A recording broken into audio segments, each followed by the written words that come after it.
E agora? Agora é o Evangelho, a profecia, a palavra da verdade. É aquela palavra doce, mas que pode ser amarga no interior. Pode produzir o que a gente nem espera que produza, de amargor profético. Amargor profético na alma. Nosso tema de hoje, o Braulio vai colocar imediatamente aí para você ver, são os temas, são os donos da igreja, 2 pontos. O caso presbiteriano. Quem me conhece sabe que eu detesto falar sobre coisas dando nome aos bois o tempo todo. E eu prefiro trabalhar com conceitos. Mas existem algumas horas em que a gente não pode deixar de nomear, porque se a gente não nomeia, a gente cai numa omissão covarde e a gente entra num estado de cinismo em relação aos que precisam ser advertidos. É por isso que o Velho Testamento nomeia todo mundo. O rei é bom, o rei é mau. O profeta é santo, o profeta é mentiroso, é falso profeta. O sacerdote é bom, é santo. Se é perverso, enganador, oportunista, barganhento, é chamado de prostituto do culto. E os nomes são mencionados. Do Gênesis, ninguém esconde. Ninguém diz, um filho de Caim matou o outro. Não, tem nome o cara. Foi Caim mesmo. E você vai vendo, homens maus têm nome, é Lameque. Homens bons também. Enoque andou com Deus, foi tomado por Deus. Noé andou com Deus. E os que andaram com Deus têm nome. Os que lutaram contra Deus têm nome também. Você lê as profecias dos profetas, especialmente de Isaías e de Jeremias. Todo mundo tem nome, para o bem ou para o mal. Tem nome. Aí você entra no Novo Testamento, todo mundo tem nome. Também para o bem e para o mal. Para o louvor de Deus e para atrair juízo divino. Tem nome. Tem gente boa, sem nome, que vem do Oriente buscar Jesus. E tem gente perversa em Jerusalém que quer matar Jesus. Tem nome. Herodes. E assim você segue. Quem se levanta em nome de Deus tem nome. Ana, Simeão, João Batista. Quem se levanta contra Deus tem nome. Herodias, Salomé, Herodes. Isso bem no início da jornada da narrativa dos evangelhos. A mesma coisa no curso dos evangelhos. As pessoas têm nome. Sumo sacerdote, líder do sinédrio da religião do Supremo Concílio, da religião judaica em Jerusalém, tem nome. Anás, Caifás, os carinhas legais, mas que não têm a coragem do engajamento total, também tem nome. Nicodemos, José de Arimateia, que tergiversam, que não tomam posição até o fim da história, tem nome. Aí você vê os perseguidores no livro de Atos, tem nome. É Saulo, que vira Paulo. É Simão, o falso profeta de Samaria. É Elimas, um outro enganador do povo. Tem nome. o Himeneu, Fileto, mencionados por Paulo, têm nome, fazendo mal, cuja linguagem, Paulo diz, corroía como câncer. E você vai prosseguindo e vendo que Demas, que abandonou Paulo amando o primeiro século, o presente século, foi embora, largou o evangelho, tem nome. Alexandre o Latueiro, que fez muitos males, tem nome. Esse povo todo, para o bem, Epáfras, Epafrodito, Timóteo, Silas, Silvano, tem nome. E também os que praticavam o mal. Todos eles são nomeados. E se diz, tomem cuidado com gente como essa, porque são corruptores da consciência e da fé. Aí você vê o apóstolo João, por exemplo, na primeira epístola dele, ele não menciona o nome de ninguém. Na segunda epístola, ele já faz menções. Na terceira, ele é explícito. Na segunda epístola, os nomes mencionados são todos para o bem. Gente boa, gente querida.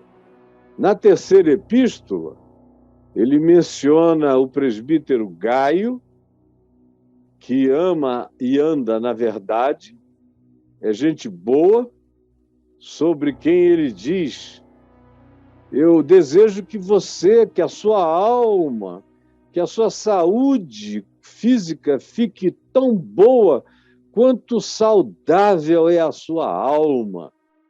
E o nome do cara é Gaio. Tem nome. João diz, tu andas na verdade. Eu fico feliz de ver que os meus filhos andam na verdade. Eu fico feliz de ver a manifestação do teu amor, Gaio. Teu amor é notório. E todos sabem que por causa do nome com N maiúsculo, significando o nome do Cristo, Jesus, por causa do nome, muitas pessoas saíram de seus próprios lugares, não recebendo ajuda de ninguém, e se enveredaram pelo mundo por causa do amor ao nome, a esse nome eterno, pregando o evangelho por amor livre. Aí ele diz, portanto, devemos acolher esses irmãos, nos tornando cooperadores da verdade com eles. Aí ele entra no verso 9, que é o que eu quero ler para você daí em diante, preste atenção. E ele diz, eu escrevi algumas coisas à igreja, aí para vocês, escrevi, mas Diótrefes, que o Braulio podia até dar uma gulgada aí e escrever, viu, Braulio? Significado etimológico do nome Diótrefes. Diótrefes, na terceira epístola de João, ele diz, escrevi algumas coisas à igreja, mas Diótrefes, que é um nome que soa muito interessante em português, porque o cara era um total idiótrefes mesmo, mas Diótrefes... Significa, Caio, alimentado por Júpiter. Por Júpiter, né? Alimentado por Júpiter. É o cara Diótrefes. que estava comendo as comidas da guerra, as comidas do ódio, as comidas do paganismo. Diótrefes, o alimento dele não estava vindo do evangelho. E é interessante que o nome dele carregue um significado tão forte. Escrevi algumas coisas à igreja, mas Diótrefes, que gosta, olha só, gosta, o cara tinha tesão nisso. Em quê? Tinha prazer. Ele babava. Ele fazia tudo para ficar naquela posição de funil, de censor, de censura, de inquisidor, Diótrefes, o censurador, o inquisidor, o perseguidor, que tinha tesão no poder maligno. Por isso se diz, ele gosta, ele se deleita, ele tem prazer mórbido em exercer a primazia entre eles. É um cara que tem prazer se ele puder se perpetuar no poder, no lugar, na função, impressionar a maioria, amedrontar, apavorar, trazer ameaças diversas, de modo que ele não é amado, ele é temido, porque na força rascante da sua personalidade, ele se impõe e impinge terror, medo nas personalidades mais fracas. Então João escrevia, como ele se apresentava sempre como líder, não pode dar aqui para mim, porque essas coisas passam primeiro por mim, o crivo é meu, eu decido o que é lido e o que não é lido, o que pode e o que não pode, o que tem autorização e o que não tem autorização para ser conhecido pela comunidade, mesmo que venha do apóstolo João, que andou com Cristo, que deitava a cabeça no peito de Jesus, testemunha da ressurreição, a quem Jesus entregou a sua mãe Maria para que fosse cuidada por João até a morte. Não interessa a história dele para mim, diz Diótrefes. Quem manda aqui agora sou eu. E ele tinha esse tesão. Era uma coisa praticamente erótica, e eu não estou sendo exagerado. O tesão da dominação religiosa, dominação política, dominação empresarial, dominação econômico-financeira, dominação de qualquer natureza, tipo a dominação ideológica, dá tesão. Eu já ouvi a confissão de uma quantidade enorme de pessoas que me disseram, pastor, eu não posso fazer um negócio bem-sucedido quando eu vejo que eu vou ganhar uma grana, me dá um tesão tão grande que eu já saio dali, contrato uma garota de programa e entro no primeiro motel que eu posso, porque sucesso me dá tesão. Eu já ouvi isso também de pastores. Alguns até chorando, dizendo, Caio, por quê? Que toda vez que eu sinto que o meu ministério se expandiu, me dá vontade de comer alguém fora do meu casamento e eu vou e adultero. Quanto mais glória eu vou obtendo, mais tesão eu vou manifestando. E tem outros que têm o tesão da dominação. É uma perversão erótica também. É a tesão semelhante àquele sexual, só que agora projetado na direção do exercimento, da prática, de uma potência dominadora. É como a potência do estuprador, que não tem vontade do sexo em si, nem aprecia a beleza da mulher. Não. O que ele quer é ter a certeza do poder dele, esmagando o outro e obrigando o outro a fazer o que ele quer. Isso é um tesão erótico. E até o assassinato, frequentemente, há pessoas praticando feminicídio, se você tivesse a possibilidade de entrevistá-las, elas diriam que fizeram aquilo com ereção peniana, de tanto ódio. É uma parafilia, aonde o ódio excita. A complexidade da mente humana é diabolicamente perversa quando tende para a perversidade. E esse Diótrefes gosta de mandar, gosta de exercer a primazia, gosta de estar entre os líderes, os primeiros, de ser o nome manifesto entre eles. E João diz: ele não me dá acolhida. Eu escrevo e ele censura.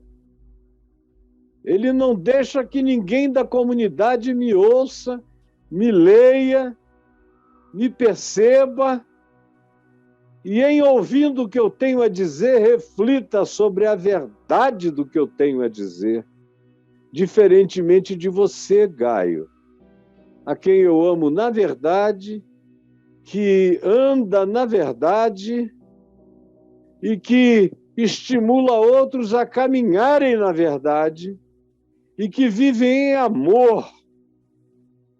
Diferentemente de você, existem os diótrefes. E esses são, em geral, os que lideram, os que tomam a ponta, os que exercem o poder, a primazia, a dominação. São os censores, são a censura, são os inquisidores. João está lidando com isso no fim do primeiro século. Mas os diótrefes já estavam lá. Imagina 2000 anos depois como os diótrefes se sofisticaram. Estão entre nós em grande abundância. Na realidade, quase só tem diótrefes na liderança daqueles que a gente chama de povo de Deus ou de igreja. O povo é confuso, é perdido em muitos aspectos, mas o povo é infinitamente melhor do que os seus líderes. São esses líderes, são esses diótrefes, são esses alimentados pelo paganismo, alimentados pelo que não é evangelho, alimentados pelo manjar de Apolo e não pelo pão da vida, é que tem esse espírito de controle e de dominação, inclusive e sobretudo dentro da igreja, não deixando que o evangelho entre. Porque João escrevia evangelho do evangelho, epístolas do evangelho, cartas do evangelho, bilhetes do evangelho, lembranças do evangelho, mas esse cara censurava tudo. João era um subversivo para ele. Porque para João, quem ama é de Deus, quem não ama não é de Deus. Não é quem sabe doutrina, não é quem aprendeu formulações, que nos dias de João nem havia essas doutrinações, não havia nenhuma sistematização, não havia nenhuma cristologia totalmente definida, não havia uma teologia toda elaborada e amarrada e sistematizada, não havia essas pseudociências da compreensão, da exegese. A hermenêutica dos apóstolos difere completamente das hermenêuticas clássicas e contemporâneas. Era diferente. A pessoa respeitada era quem amava. Era aquele que era assim descrito: homem bom, cheio de fé e do Espírito Santo. Essas eram as pessoas, homens e mulheres, que se devia acolher, respeitar e amar. Mas já havia as perversões, já havia os funis diotrifianos, não deixando o conteúdo todo vazar, não deixando nada entrar. Aí João diz no verso 10, por isso, por essa razão, se eu for aí, e ele já está idoso, ele não tinha certeza de que conseguiria ir, mas estava com uma vontade enorme de ir. Por isso, se eu for aí, e a gente tem que ouvir essa fala, não com aquela doçura assim, por isso, se eu for aí, não, é por isso, se eu for aí, far-lhe-ei lembradas as obras que ele pratica, proferindo contra mim palavras maliciosas. Se eu for até aí, eu vou olhar no olho desse cara e eu vou confrontá-lo e vocês vão ver de que natureza ele é feito. Ah, se eu for aí, eu com a memória de tudo, lembro dele, lembro de todos, sei as histórias todas, conheço as histórias, vou lembrar de tudo o que ele sabe que eu sei. Por isso ele não quer que a minha palavra chegue aí. Agora, ele corre o risco de que eu vá. E se eu for, eu não o pouparei. Contarei tudo. Direi o que ele pratica, proferindo palavras contra mim, contra nós do Evangelho. Mas esse nós aqui é um plural obsequioso, usado por João para designar a ele próprio, proferindo contra mim palavras maliciosas, palavras maldosas, palavras perversas, palavras de todo tipo de malícia. E ainda não satisfeito em censurar o Evangelho, em barrar o que é bom, em impedir pessoas santas de falarem, de mentir contra a minha pessoa, que vivo com integridade o Evangelho de Cristo. Não satisfeito com isso, com estas coisas, nem ele mesmo acolhe os irmãos locais, porque estão todos sob censura, sob ameaça, sob o medo. Ele não acolhe os irmãos que estão aí do lado, como impede os que querem recebê-los, os que chegam de fora, como ele mencionou aqui, indo por amor, sem receber nada de ninguém, sem querer dinheiro nenhum. Ele não deixava esses caras chegarem. Era gente boa demais para ele tolerar. Era gente altruísta demais para ele gostar. Era gente sem nenhum interesse financeiro para ele acolher. Ele não gostava de gente que chegava assim, sem ambição de poder nenhum, só querendo expressar o Evangelho. Ele não acolhe esses que eu envio e esses que vão por causa do nome, por amor, voluntariamente, ele os impede.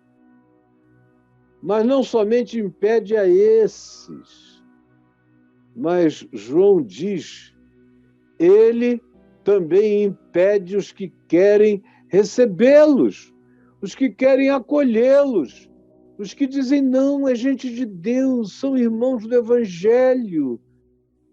Eles só são um pouco diferentes, dependendo de onde vieram, de que cultura, mas a mensagem é a mensagem do Evangelho. E então, esse Diótrefes os expulsa da igreja. Diz que gente daquele tipo não pode fazer parte daquela igreja e ele não deixa, ele expulsa. Ele bota para fora. Aí João prossegue dizendo a Gaio: amado, não imites o que é mal. Não imites o que é mal. Eu não sei o que houve aqui, o Braulio deve estar me vendo ali, mas alguma coisa aconteceu. Deixa eu ver o que foi. Estou eu aqui, deixa eu clicar aqui, mas João então vai dizendo: não imites o que é mal, falando a Gaio, não entra nessa, não permita que você seja levado, que você seja contaminado por esse espírito, porque isso contamina. Eu já vi muita gente boa que foi convivendo com o concílio dos diótrefes, dos que censuram, dos que perseguem, dos que cerceiam, dos que julgam, os diótrefes, e acabaram se tornando idiotrificados também com o passar do tempo. Então, João diz: amado, não imites o que é mal, imita o que é bom, o que é evangelho, o que parece com Cristo, o que é graça, o que é amor, o que não é evangelho. Não acolhas nem por um minuto as periferias daquilo que é edificação humana, das tradições da perversidade de um tempo. Não acolhas, evoluas com a graça do Evangelho de Cristo. É o que eu te peço. Aquele que pratica o bem, o que é bom, o que é generoso, o que é compassivo, o que é misericordioso, o que é inclusivo, o que é tolerante, o que é cheio de boas obras, de bondade. Sim, aquele que pratica o bem procede de Deus, é de Deus, nasceu de Deus, carrega a Deus na prática do bem. Aquele que pratica o mal pode ter toda a doutrina, pode ser o dono da igreja, pode ter o poder de expulsar, de não deixar entrar, de censurar, de dizer o que é certo e o que é errado, de canonizar ou de heretizar a fala de quem quer que seja, ou até de expulsar da igreja, mas nunca viu Deus. Quem pratica o bem é de Deus, quem pratica o mal pode ser o diótrefes, dominando a portaria da igreja, mas ele não conhece a Deus. Não é de Deus o que ele faz, nem o que ele vive, nem o que ele pratica. Quanto a Demétrio, é um outro nome grego extremamente conhecido, muito comum na literatura grega e mesmo nas histórias do panteão greco-romano. Quanto a Demétrio, todos lhe dão testemunho, todos, bom testemunho. É um cara do bem, é um cara do amor, é um cara do acolhimento, é um sujeito da tolerância, da inclusividade, da misericórdia, da paciência, do diálogo, da audição, do andar juntos.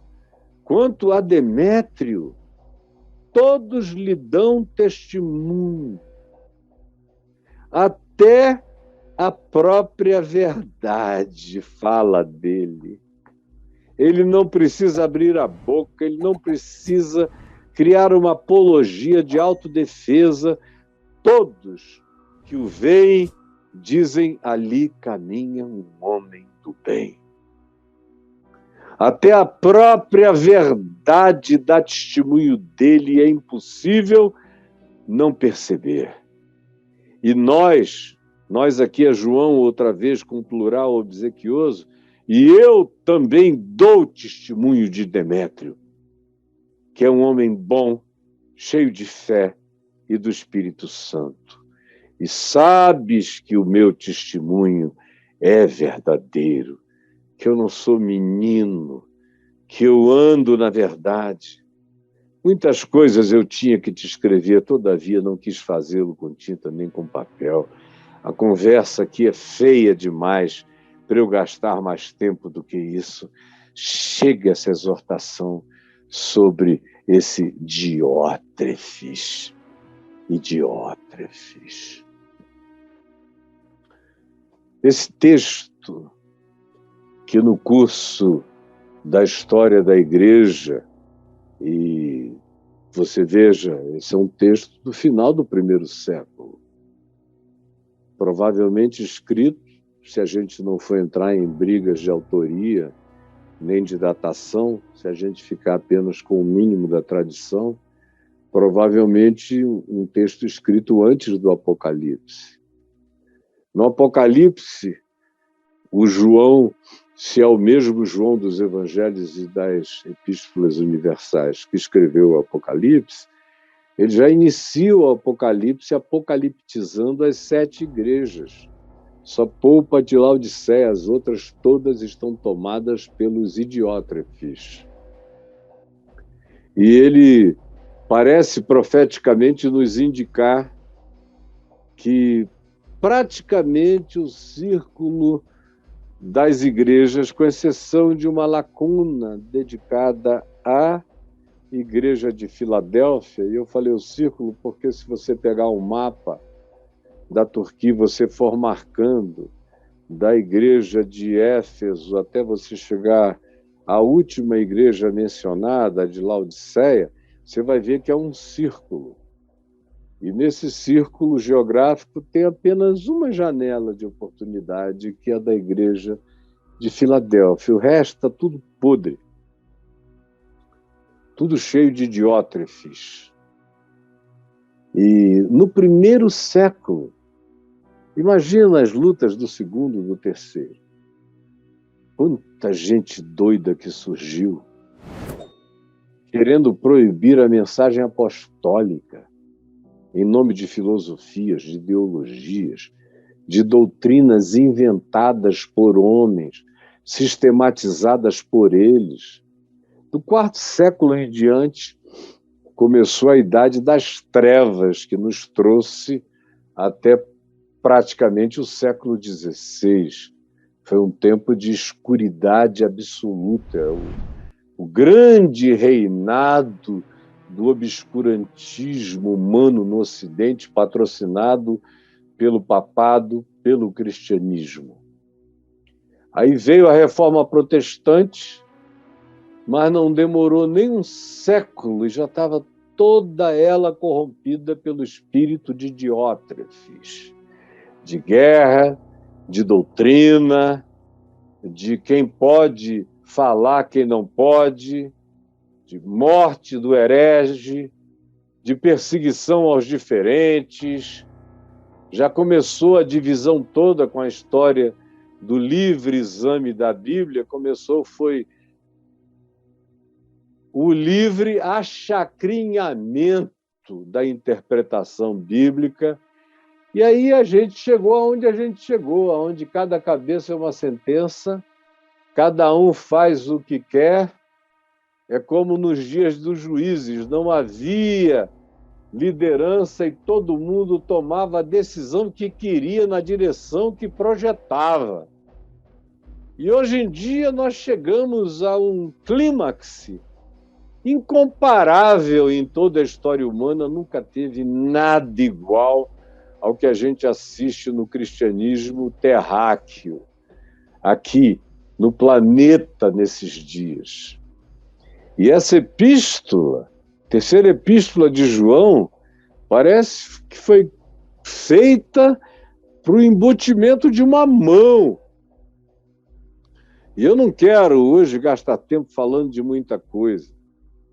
Eu já deixei claro aí que eu quero falar sobre o caso presbiteriano, sobre os donos da igreja, os diótrefes. Eu me converti num tempo em que a igreja presbiteriana tinha um dono. Era o reverendo Boanerges Ribeiro, há 50 anos. E ele já estava funcionando como dono da igreja antes de eu me converter. Meu pai, quando se converteu, o Boanerges já era o dono, o diótrefes da igreja presbiteriana. Já tinha havido o golpe militar. A igreja presbiteriana estava totalmente alinhada com o golpe militar. Boanerges Ribeiro e todo aquele Supremo Concílio se alinhou com o golpe militar. Aí começaram a perseguir os que eram diferentes, os que tinham mais sensibilidade social, os que tinham uma teologia mais aberta para o acolhimento dos diferentes, os que tinham um olhar menos literalista da interpretação do texto bíblico, os que fugiam do fundamentalismo persecutório que chegou aqui ao Brasil através do reverendo Israel Gueiros, lá no Recife, através de uma visita do McIntyre, dos Estados Unidos, que era o fundador do fundamentalismo perverso, que veio a fazer um mal enorme à Igreja de Cristo no Ocidente. Era, no mínimo, assim, com perseguição a professores que ensinavam coisas mais abertas, mais generosas, que não ficavam presos na cartilhazinha calvinista, nem nos textos do reverendo Falcão sobre predestinação, nem em relação às eclesiologias totalmente engessadas, aonde quem não era daquela mesma confissão de ordem e fé podia até entrar, mas tinha que passar por todos os exames para ver se estava apto para ser membro dessa igreja presbiteriana. Ao mesmo tempo em que uma quantidade enorme de pessoas foram expulsas. Quando o golpe militar se estabeleceu, teve gente que foi expulsa da igreja, porque eram considerados liberais e eram as pessoas mais humanas que a igreja tinha. Foram postas embora. Os mais intelectuais, os mais inteligentes, os mais sensíveis, os socialmente mais aptos a compreender a realidade, os que tinham um senso mais crítico de mundo, todos esses foram mandados embora. Os que gostavam, por exemplo, de ler Karl Barth, foram mandados embora. Coitado Barth, um texto inocente. Os que gostavam de Bultmann, todo mundo mandado embora. Qualquer um outro teólogo que fosse visto como uma pessoa diferente, um Dietrich Bonhoeffer, resistente contra o nazismo, parecia até que tinha cometido um crime. Gente com aquela atitude também era mandada embora. E, sobretudo, naquele tempo, os renovados, os avivados, os que tinham tido experiências com algum dom espiritual, que tinham falado em línguas, que tinham chorado muito, se quebrantado, e agora estavam vivendo uma vida diferente, de oração, de leitura bíblica, de comprometimento com a pregação. Era gente que ia ficando esquisita, deve ter virado pentecostal, e aí era mandado embora. E assim é que a igreja presbiteriana foi se dividindo, se dividiu na renovação espiritual, se dividiu por causa do liberalismo. Aí surgiu a Igreja Presbiteriana Unida, surgiram as igrejas presbiterianas renovadas, surgiu a Igreja Fundamentalista, já tinha surgido antes a Igreja Independente, por causa da adesão presbiteriana ao maçonarismo. Não é uma história bonita. É uma história com alguns pontos, com alguns momentos de luz, mas a maior parte é uma história que foi construída dos anos 50 para cá de maneira extremamente ambígua. Eu creio que eu devo ter pegado, ou eu deva ter pegado, o melhor momento da igreja presbiteriana foram aqueles anos do meu ministério, onde ninguém me perseguiu e eu não vi ninguém perseguindo ninguém. E toda vez que alguém perseguia alguém, eu nunca deixei de levantar a minha voz no meu presbitério, no meu sínodo, nem no Supremo Concílio, nem para o mundo inteiro. E quem quer que estivesse vivo naquele tempo sabe disso. Os livros que eu escrevi criticando tudo, foram dezenas, os congressos que eu fiz, não deixando pedra sobre pedra que não fosse derrubada quando eles queriam edificar uma muralha contra o Evangelho. Foi um período bom até conseguirem tirar o reverendo Guilhermino Cunha do poder como presidente do Supremo Concílio da Igreja Presbiteriana. Eu já não era mais pastor presbiteriano, eu já tinha me desligado, porque eu sabia que aquela coisa, não só a Igreja Presbiteriana, mas todas as igrejas evangélicas, iriam de mal a pior, já estavam mal. Agora era só uma questão de irem a pior. Não era preciso ser profeta, bastava ter um mínimo de visão da história. Isso, graças a Deus, nunca me faltou. E eu vi como estava mal e vi que ficaria pior. Quando eu vi substituírem o reverendo Guilhermino Cunha, que era um homem aberto, lúcido, generoso, de portas abertas, acolhedor, misericordioso, pelo Roberto Brasileiro, que era uma figura extremamente diminuta em relação à consciência que o Guilhermino tinha. Uma figura pequena, uma figura mandável, uma figura controlável, que sofria daquela mediocridade ambiciosa, que se deixava manipular de lá para cá, desde que continuasse útil a permanência no poder como presidente.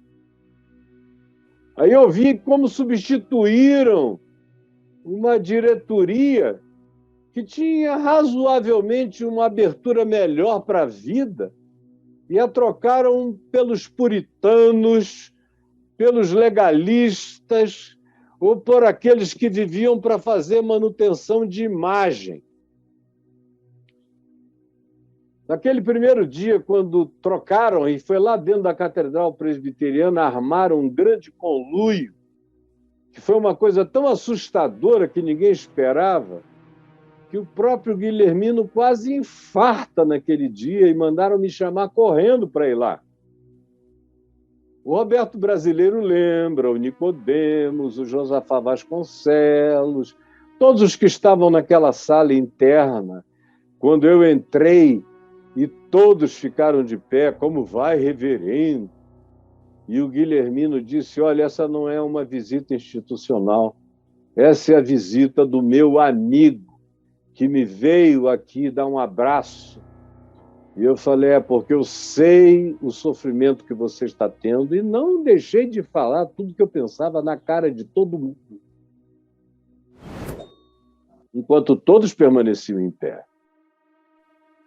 Dali para cá, e aquilo foi no início dos anos 2000, dali para cá eles não só se perpetuaram no poder, mas o que a gente tem hoje aqui, André Mendonça no Supremo, é trabalho daquele grupo. O Milton no Ministério da Educação, trabalho daquele grupo. Tem uma quantidade enorme de outros aí servindo a esse governo ditatorial, trabalho daquele grupo. Quando eu vi o Nicodemos, em 2018, dizer que queria porte de arma, liberação de arma para todo mundo, porque ele era o primeiro a querer andar com uma 45 ponto não sei o que na cintura, falei, meu Deus, acabou tudo. Já era. O que o dia foi, não é mais. Aí, eu tinha algumas pequenas esperanças, ainda, como o reverendo Hernandes Lopes, que eu conheço desde que ele era bem novinho. Ele até hoje tem uma voz assim um tanto fina, mas ele, quando era jovem, tinha uma voz bem fininha. Recém-saído do seminário, eu o conheci ainda no seminário. E ele viajou comigo, meu pai, minha mãe, a Israel, no início dos anos 80. Era a pessoa mais engraçada do ônibus, num grupo de uns 40 pastores. E eu os levando para conhecerem os lugares e tudo mais. Inclusive o Josafá Vasconcelos, da Bahia, querido meu, a vida inteira estava conosco. E vários outros pastores, alguns até morreram, como o Betão, aqui de Brasília, tantos outros. Uma viagem tão agradável, de quase um mês, de tanta comunhão.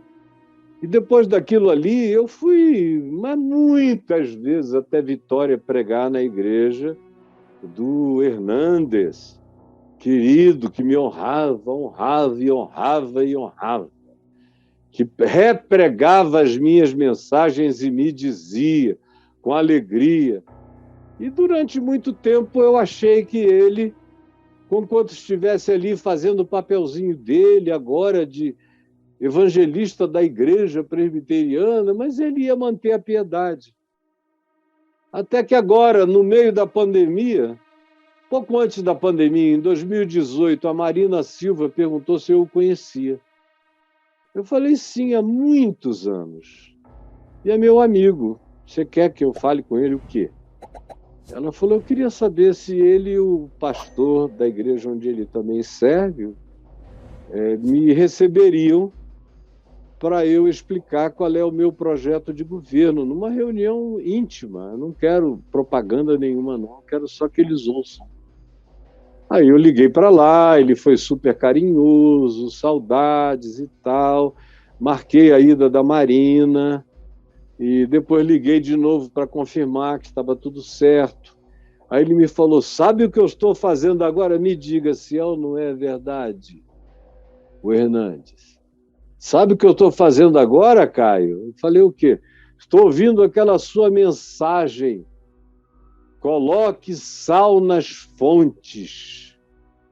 Uma mensagem que eu preguei algumas vezes, inclusive lá em Israel, quando ele estava comigo em Jericó, levando o pessoal até a fonte de Eliseu e repetindo de maneira metafórica aquele milagre.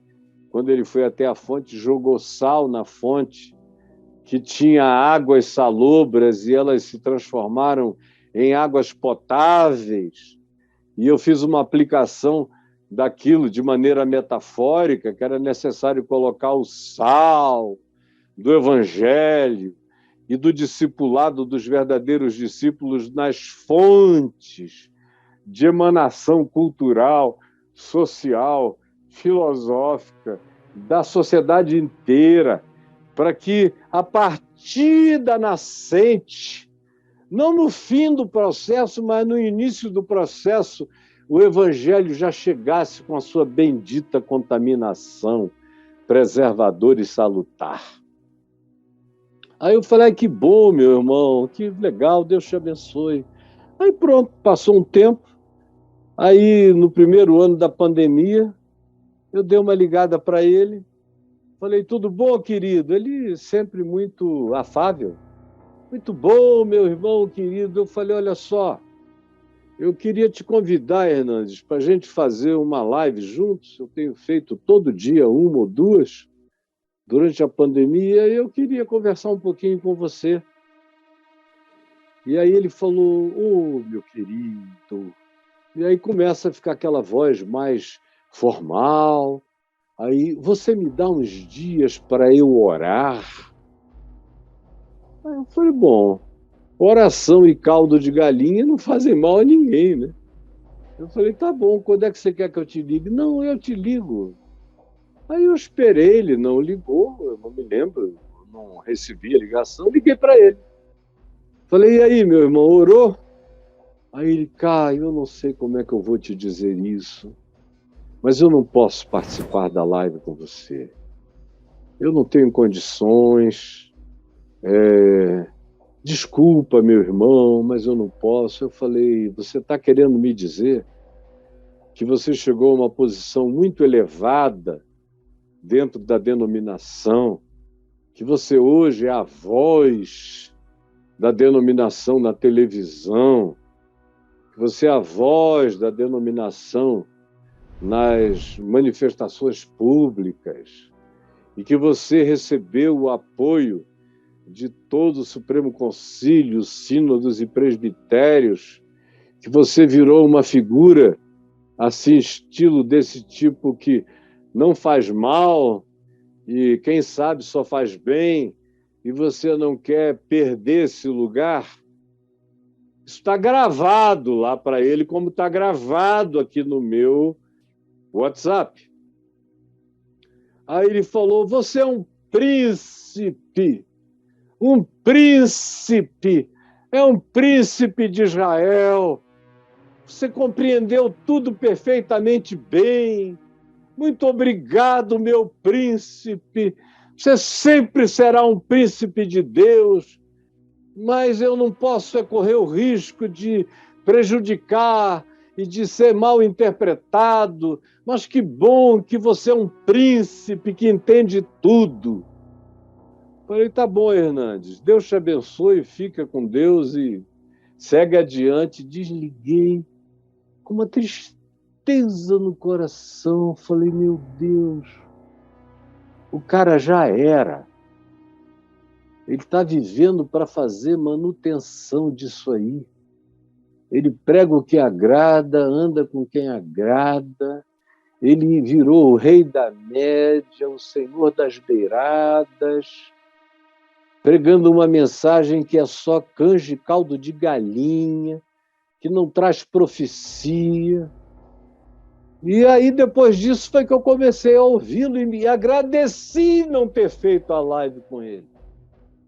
Quando eu fui ouvindo as opiniões tão toscas, tão burras, tão velhas, tão mofadas, tão cheias de fungo, tão sem vida, tão sem aplicação para qualquer geração que não seja passada.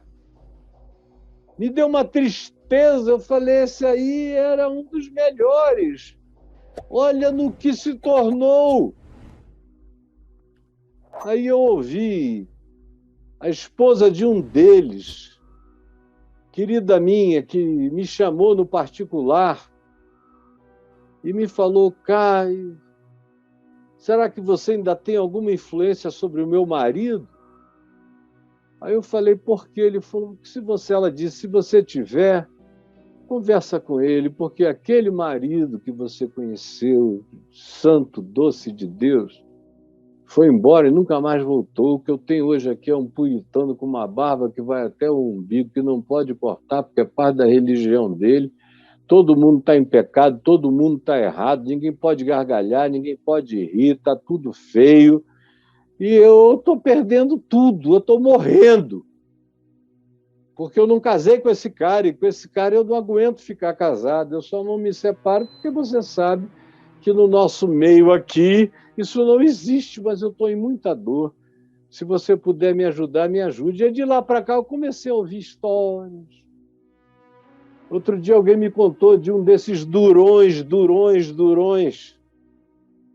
anti-gênero, anti-LGBTQIA+, anti qualquer pessoa que ame pobre, que seja solidário com a necessidade humana, que seja contra as armas e que queira a prática da paz e que busque uma vivência espiritual de calor de amor, de paixão, que não faça acepção de pessoas, que não privilegie apenas os grupos do nosso status religioso ou denominacional.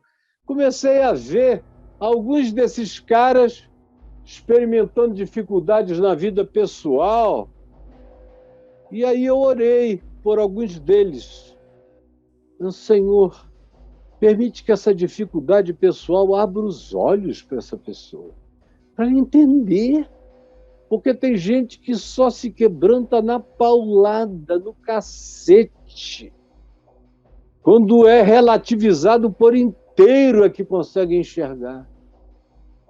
Aí alguém me falou, sabe fulano? Eu, claro que sim, conheço desde que ele é menino. Pois é, ele está numa depressão profunda, porque um filho confessou que é gay e a filha disse que é lésbica, e ele passou a vida batendo com ódio nisso e agora não sabe mais em quem bater. Eu falei, tomara que isso mude o coração dele, porque ele é tão hostil, tão aguerridamente perverso. Tomara que isso melhore, que isso humanize, que isso o evangelize, que isso o quebrante. E aí eu ouvi de outros coisas semelhantes. A esposa querendo deixar, os filhos abandonaram, todo mundo. Eu digo, bom, quem sabe esses caras agora veem que o que eles estão fazendo não produz vida, não produz vida. Mas que nada, semana passada, a Igreja Presbiteriana liberou alguns documentos corroborados pelo Supremo Conselho da Igreja Presbiteriana do Brasil, que é a instância máxima, botando pingos nesses is todos. Começa dizendo que se houver alguém dentro da Igreja Presbiteriana que tem algum tipo de ideologia marxista, tem que ser expulso. Se tiver alguém com alguma tendência a votar num partido de esquerda, tem que ser expulso. Se tiver alguém com esses maneirismos das tolerâncias apregoadas pelo Evangelho, que é anunciado dizendo seja inclusivo e misericordioso, tem que ser tirado, não pode ter lugar, não pode ter espaço, não pode ser ouvido. Se houver alguém que não puna com exclusão qualquer pessoa do movimento LGBTQIA+, não precisa casar, não precisa nada, basta ser acolhedor e generoso, tem que ser afastado. Ou seja, se sobrar alguma humanidade que não seja partidariamente de extrema-direita, que não seja calada, silenciosa ou muda, com medo de expressar opinião entre vocês, se for diferente, não pode mais continuar na nossa igreja presbiteriana. Está escrito. Não sou eu que falei, está escrito em 4, 5 documentos. A mesma coisa repetida. Eu li, reli, mandei para 4, 5 amigos e perguntei, escuta, eu estou entendendo mal o português ou é isso mesmo? Todo mundo que leu ficou chocado, perplexo. Porque nem nos dias do Bonerges Ribeiro chegou a ser tão explícito assim. Aí eu vejo lá o presidente do Supremo Conselho, tantos anos, o Roberto Brasileiro, o Augusto de Codemos, o Hernandes Lopes, e uma quantidade de presbíteros mais jovens e de pastores de outra geração, que foram constituídos membros da comissão da Santa Inquisição Permanente da Igreja Presbiteriana do Brasil. O nome, obviamente, não é Santa Inquisição, É a comissão permanente de exames e aferição da saúde dessas confissões. Em outras palavras, são pessoas que têm um poder de permanentemente votarem saídas, expulsões ou qualquer coisa, ou seja, inquisições sem fogueira, como designou a geração do Rubem Alves e do Joaquim Beato e de vários outros que, na década de 60, foram expulsos por razões doutrinárias, como eu já ontem falei num vídeo que postei. E agora a gente dá esse moonwalking, parece que nós voltamos lá para os dias de Calvino,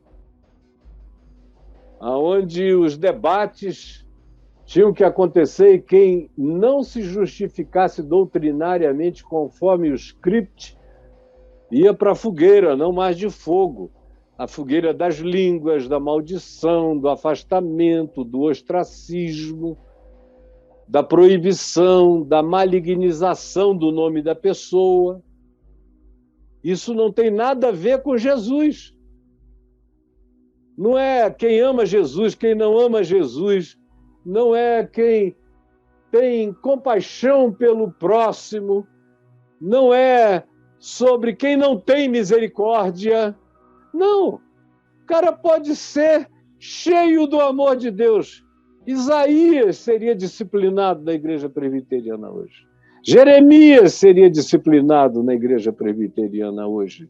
Jesus não entra na igreja presbiteriana de hoje. Não entra. Paulo não tem lugar lá dentro, especialmente se curar doentes, expulsar demônios e disser, não esqueçam dos pobres. Não tem lugar lá dentro. Não tem lugar para quem quer que se negue a exercer o juízo sobre o diferente. Não tem mais lugar. E essa se transformou numa anti-igreja para mim. Eu tenho todo o amor por ela. Minha avó se converteu lá no século XIX. Minha mãe no início do século XX. Meu pai nos anos 60. E eu nos anos 70. E nunca fui devoto ao presbiterianismo, como eu nunca fui devoto ao patriotismo, eu nunca fui devoto a nada disso. Eu sempre fui um cara que, quando o evangelho entrou em mim, eu só tive coração, mente, alma e foco para o evangelho. E toda vez que vocês me virem fazendo uma escolha pública, que alguém interprete como sendo política, não tem nada a ver com o partido, com as pessoas, com nada. Tem a ver com a pauta do evangelho. Se o evangelho propõe aquela pauta e só quem está defendendo aquela pauta é esse caneco azul, e eu não tenho nenhum outro meio de expressão a não ser através desse caneco azul, eu vou defender a pauta que esse caneco azul defende, não por causa do caneco azul, mas por causa do evangelho de Jesus. Mas não adianta. Eles esquerdizam, eles comunizam, eles marxizam, eles heretizam, eles fazem o que eles quiserem. Você não pode ser mais bom, generoso, compassivo, misericordioso, acolhedor, sem juízo, capaz de chamar para debaixo da sua sombra os seres repugnantes da igreja. Você não pode mais ser como Jesus, amigo de publicanos, pecadores, de gente pária. Não pode mais andar e se alegrar com eles. Os fariseus dominaram, as cruzes estão sendo erguidas. E os azorragues estão prontos.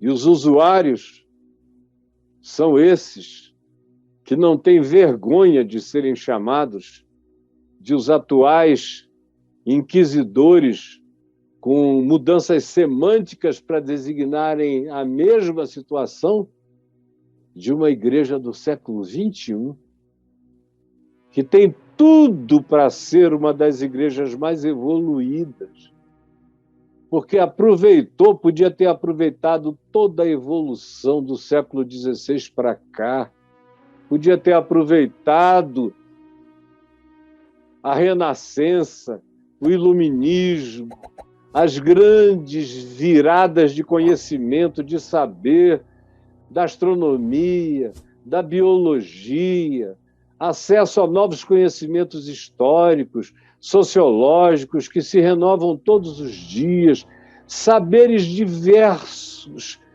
Podia ser uma igreja culta, bonita, do Evangelho, plantada no chão do coração de Deus em Cristo, sendo um farol nesse mundo tenebroso, mas se transforma numa luz apagada colocada debaixo do cesto, escurecendo, inclusive, o futuro daqueles que habitam nessa casa. O que eu disse a um amigo presbiteriano, colega hoje de manhã que me ligou, falando do que eu postei ontem na internet, no Instagram e no Facebook, dizendo que profecia, que palavra, mas será que a nova geração também vai se perder? Falei, cara, já está se perdendo. Os meninos já estão sendo catequizados praticamente na Terra plana. Já está se perdendo. Assim como nos anos 60, se perdeu aquela geração inteira entre os anos 70, 60 e 75, se perdeu tudo. Foi todo mundo embora e não voltou até hoje. Você quer ver uma pessoa como a Miriam Leitão, que foi criada na igreja presbiteriana. Como ela, tem uma quantidade enorme de pessoas que eu não tenho a liberdade de mencionar o nome. Eu só falei dela porque ela mesma diz isso dela própria. Mas quantos? Meu amigo Rubens César Fernandes, que também não se importa que eu diga isso, foi entregue à ditadura por um capitão naquele tempo, capitão de fragata presbiteriano, que estava trabalhando para a ditadura. Pastor Fanini entregou uma quantidade brutal de batistas para a ditadura, foram presos. Alguns depois trabalharam comigo. Eu sei das histórias das pregas anais dessa corrupção. E como ele, muitos outros. E agora eu estou vendo esse retrocesso voltando. Eu pensei que a gente estava livre disso para sempre, mas não.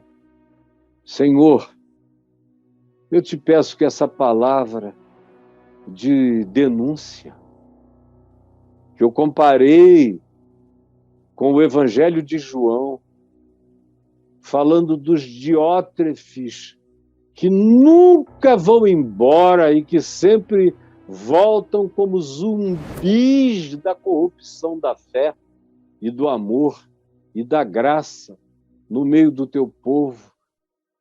Eu te peço que alguém entenda o que eu estou dizendo, que alguns entendam, não só entre os presbiterianos, mas no seio de todas as denominações, onde o mesmo fenômeno parecido e semelhante está acontecendo, de modus operandi diferente, mas o mesmo. Tem compaixão. Eu não me importo comigo, nem com o que digam de mim, nem com juízos que sobre mim lancem, nem sobre maldições, nada. Eu estou aqui coberto pelo teu campo de força. Mas eu tenho toda a compaixão por aqueles que não têm a coragem de se defender, nem de se colocar em pé, nem de dizer, passei um risco no chão, daqui eu não vou adiante, porque daqui para frente, se eu concordar, eu estou perdendo a minha alma. Por favor, Jesus, que por misericórdia infinita, essa palavra seja aproveitada. É o que eu peço em teu nome. Amém, amém e amém.